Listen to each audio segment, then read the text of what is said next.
Rose has got 3 assists now in this one.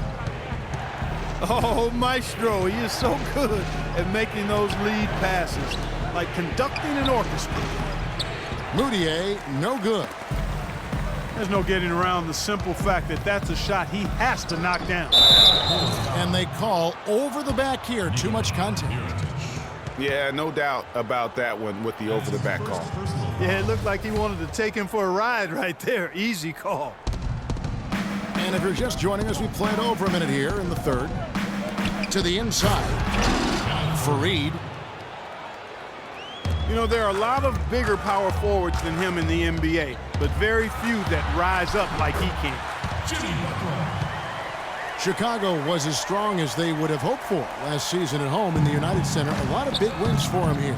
Yeah, and despite all the injuries, they go 27-14 at home, and that helped to assure them of home court in the first round of the playoffs. Mirotic brings the double team.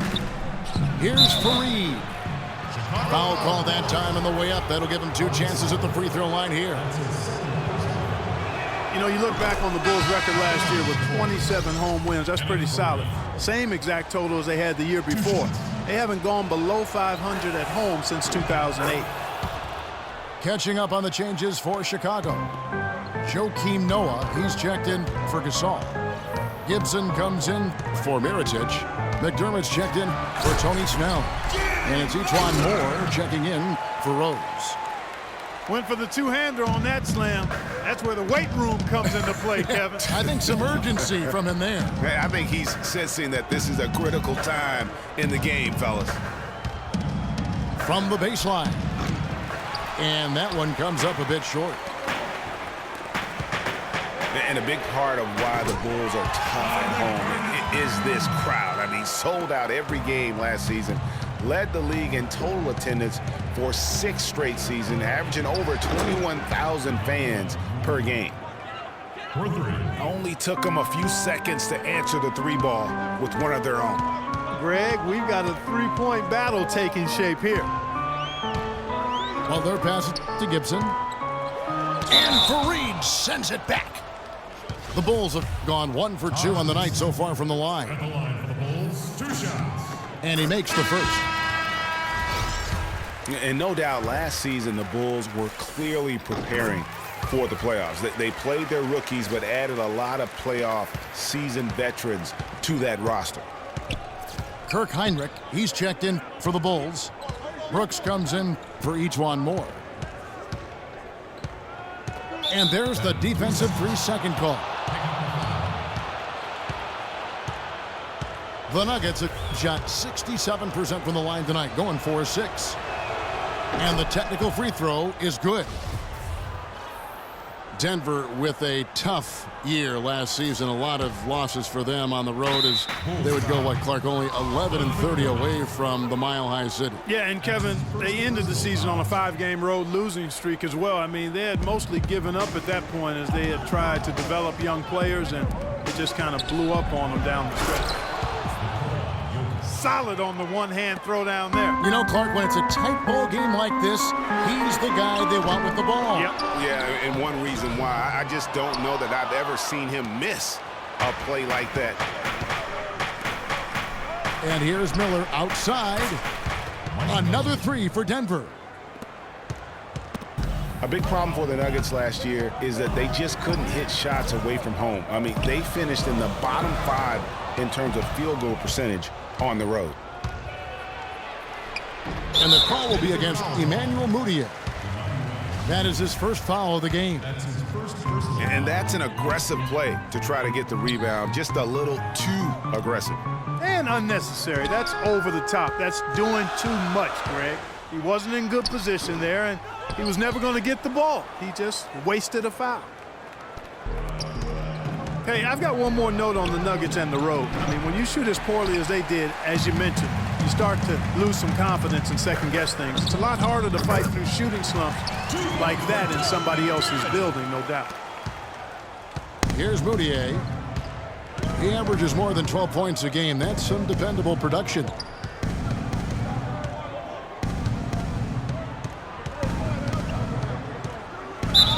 And And so he draws the foul on the shot on trip to the line to shoot two. You know, the Nuggets could create their offense, but they still would have trouble knocking down the shots. Just didn't have a lot of dead-eye laser shooters. Every field goal attempt with them was an adventure.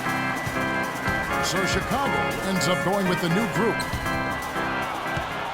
Nuggets did have their problems on the offensive end, too, something that's rare for them, hitting the open shot and the mid-range shot and beyond being one of them. You know, Kevin, how about being last in the league in catch and shoot field goal percentage? I mean, got a good amount of looks that way, but really struggled shooting only 34% in those situations. Denver's gone 3 of 4 from long range in the game. Miller kicks to Moutier.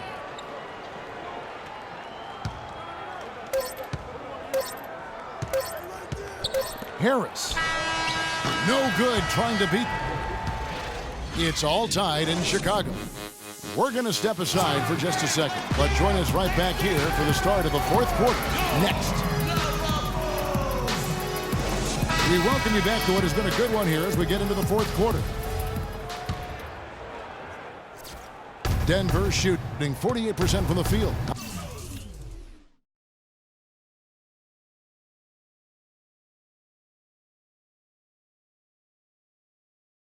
Not bad at all. So on the floor for Denver. Harris is out there with Moutier. Then there's Kenneth Faried. Then it's Miller. And Kevin, who says a point guard should look to pass first? I mean, not when you can finish like this fella. Well, Clark, he wasn't going to give that opportunity up to a teammate. Well, you know, Kevin, that's one he'll always take himself, and he should. I mean, you can't pass up that kind of opportunity or fun.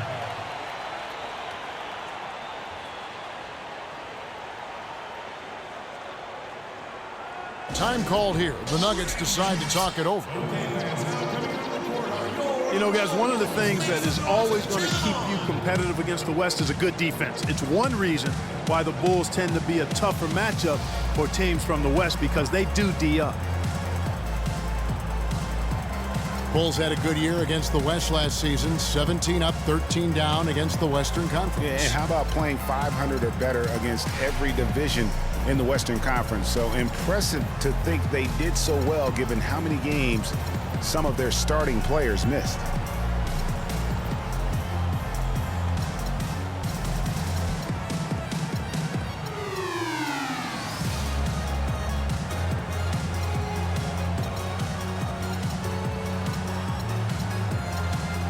Doris Burke has some information for us. Doris? Hi, Kevin. I was able to hear the advice Mike Malone gave to his team during that last break. He gave his guys the green light to keep firing from downtown, telling them, listen, I like the work you're doing out there. Keep finding those gaps on the perimeter. They're giving us open shots. I wonder what the score would be if they weren't controlling the backboard. And, Greg, it's clearly been their edge, and in a close game like this, you look for every edge you can find. Tipped away. Stolen by Faried. Moutier with the ball. Working on Gasol. And the dunk by Faried. Yeah, how about the sharp steal and then run out? It looks like they're ready to put the hammer down. We've been waiting for one of these teams, Greg, to pull away. Maybe that'll be a springboard for them. Could be. A dunk like that coming off a great defensive play has to build some momentum. Boom, he jams it straight down. Right back to the basics there, using the one-hand slam for that one. Doesn't he make the basics look pretty exceptional? Yeah, he does. They look sweet when he does them. And he better stay with those basics, because this game is still yet to be determined. And a chance for just a second now to check out the scoring breakdown for the Nuggets. Boy, their passing has been picturesque, a thing of beauty in both halves. More than a few of their baskets have come off assists. Yeah, but don't forget about their points in the paint, because those have been good. Butler, he's checked in for the Bulls. And really, he's just done a great job of finding the open man every trip down. Boy, it sure has seemed as though he's done it every time. It's been an awesome display of passing for him today. We're just over a minute and a half now into the fourth. Got him up in the air with the pump fake and then took advantage. Big time bucket there, and you can expect to see him stay very involved the rest of the way.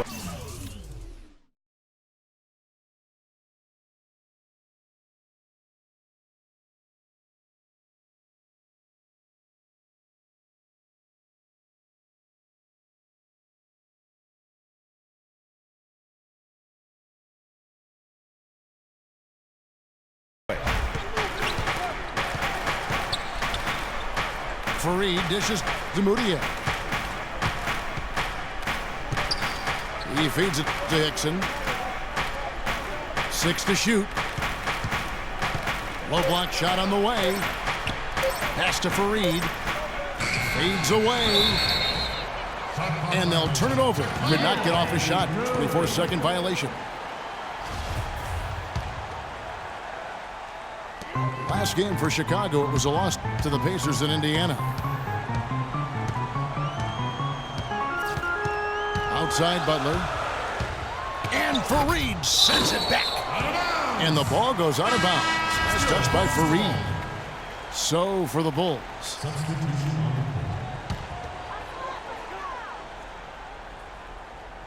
Just a little under 2.5 minutes have passed now here in the fourth. 5 on the clock. Brooks, the pass to Gibson. And it's good. Assisting on the play was Brooks. And the Bulls lead by 1. You know what? That's what you like to see. A perfect pass leading him right into the shot. Didn't even have to break stride. Hickson a screen. Stolen by Brooks. And here we go. The Bulls fast break. And finished off by McDermott. And you've got to wonder just how big those points are going to be. A swing like that can decide a game. And I wouldn't be surprised if it does. The steal there, as gutsy a play defensively as you're going to see. And he gets it to go. And now a 5-point Bulls lead. And breaking down some numbers here, the hustle stats for Chicago. Contested shots and block shots. They're bread and butter defensively. They're giving up no easy looks. Yeah, also, they haven't missed a beat in terms of their fast break game. That's been equally as effective all night long. And you can see he just didn't get squared up with his feet. Greg, those are always tough to judge, but I think the official got that one right. Moutier kicks to Hickson. And Gibson over to help. Gallinari dishes to Hickson. To the paint. And again, Denver no good. And they've had the advantage tonight on the glass, and that's another big one. And in a close game like this, it can be won or lost on the boards. They've got to keep it up. He doesn't hit the first, and that was the one they really wanted. He's got one more, though. He's able to hit the second one, and that increases their lead to 6. And they're drawing more whistles and working their way to the line here in the second half. And guys, I think it's exactly the right thing to do with the lead. Keep going at defenders and find a way to get yourself to the line. McDermott kicks to Brooks. And again, no good by Chicago. For Denver, they've gotten just under 45% of their attempts to drop in the fourth, 4 of 9. But he gets it back. McDermott with a steal. And now the fast break, Gibson with the ball. The 3. Offensive rebound. Now the dish to McDermott. Heinrich passes to Brooks. Back to Heinrich. Passes it to Noah. Here's McDermott. And that one goes long. It's not winning basketball when you're attempting shots like that. Yeah, come on now. You got to remember it's a team game. He's got 4 teammates out there with him. I don't think he needs to try to do it all by himself like that. There's 14 seconds left in the fourth quarter. Knocks it loose.